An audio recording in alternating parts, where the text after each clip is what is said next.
Welcome to Doc's Daily Dose for Dads, prescribed by Dr. Harrison. My dad had a saying growing up: closed mouths don't get fed and sandwiches ain't hungry. Now, I know the sandwiches ain't hungry part is something he just threw on himself. I kind of personally like it. I think it's pretty funny, and it makes sense to me. It doesn't make sense to a lot of other people. But we've all heard the saying, closed mouths don't get fed. And what we're talking about here is making sure your kids are willing to ask for the things that they want.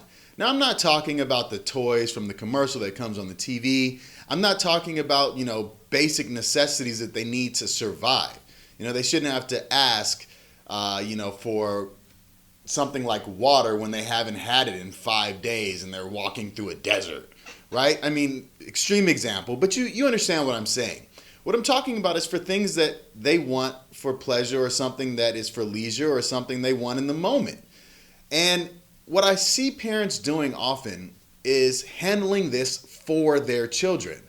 So their kid will say something like, "Mommy, I really want this." And then they'll go and ask whoever they need to ask to get that thing, whether it be a teacher, a waiter, someone at a movie theater, someone at a retail store. Stop doing this for your kids. Let your kids get up the courage and practice the skill of talking to other people and asking for the things that they want. So there's two ways that this can kind of happen. So the first way is, I'll give you an example. The other day, we went to go to eat out lunch with the family. And when we got there, we sat down at the table and they gave all three kids, the kids menu that has coloring and crosswords and little puzzles and games to play, and gave them some, crowns to play with. And so they're doing their coloring thing and drawing through the mazes and stuff like that. And when the drinks came out, the drinks had perspiration on the outside because they were cold. And my middle son set it on top of his play menu thing. And it soaked the paper. It soaked it, and the water spread, the paper tore, and he was all upset, like, "Oh man, I can't even do my coloring now." And the first thing I asked him was, "Well, what are your other options?" And he thought for a minute. "Well, I could use Brothers." "Well, Brothers are using theirs. What else could you do?" He's like, "Well, I guess I'm done. I don't have it anymore. I just can't color." And I was like, "No, there's one more thing you could do." And he's like, "Well, what's that?" I was like, "You can simply ask the waitress for another menu. I'm sure they will give you one." And now, for a 4-year-old, this could be daunting. This could be terrifying, right? But you got to work through that. Now, I wasn't going to go up to the waitress and say, "Hey, can I have another menu for my son, please?"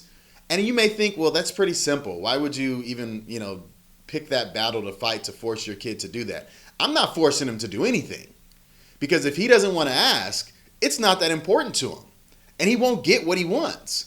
But I'm not going to go out of my way to ask for him. He needs to be able to speak up for himself. So here's something I also see parents do is, once the waitress comes over, they'll be like, "Well, can I get this for him?"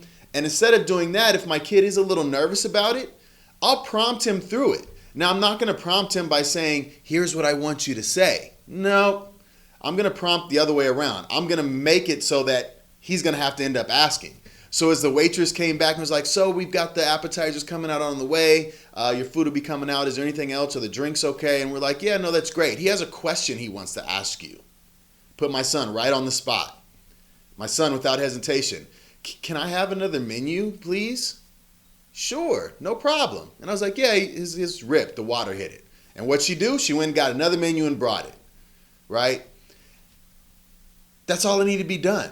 And now my son knows that if he speaks up, he can get what he wants, especially for something so trivial. And now he's practiced that skill, and it's going to be more comfortable the next time he has to do it. Now, sometimes it doesn't always play out that way.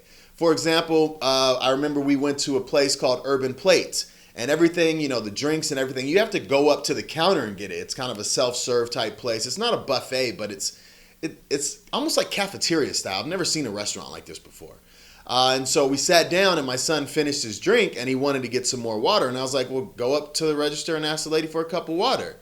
He's like, and I was like, "You don't have to be scared. Just go say, 'Excuse me,' right? I'm going to teach him the appropriate way.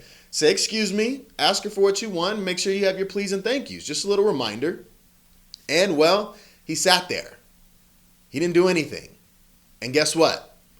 He didn't get water.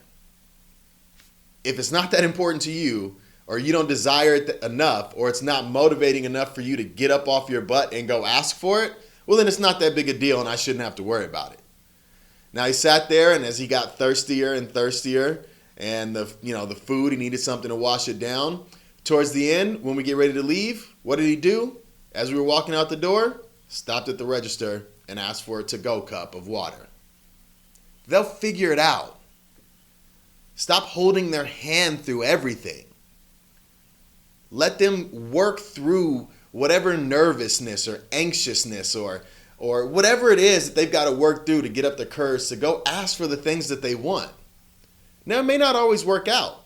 Someone might say, sorry, no, I don't have that. My kids always ask the cash register lady at the grocery store, excuse me, do you have any stickers that I can have? Or when we go to In-N-Out Burger. And sometimes they don't have them. And now they just have to deal with the disappointment of it's not there. Or you can't have it. Point blank. And that's okay. You don't need to then go rush and buy them stickers. No. Just say, nice job asking, buddy. I appreciate that you took that step. Sorry they didn't have them. Maybe next time. Or maybe the next time we go somewhere, you can ask for stickers at the next place we go to. Right? It's all in setting them up for the future. Don't stifle their growth by you always jumping in and handling stuff for them. Especially the small things. Like being able to ask for what you want. All right, that's Doc's Daily Dose for Dads. Don't forget to hashtag Doc's Daily Dose for Dads, hashtag 4D, all social media at rebirthbx, Apple Podcasts, Google Play Music. Go to the website, rebirthbx.com. And remember, like my dad always said, closed mouths don't get fed, and sandwiches ain't hungry. Talk to you tomorrow.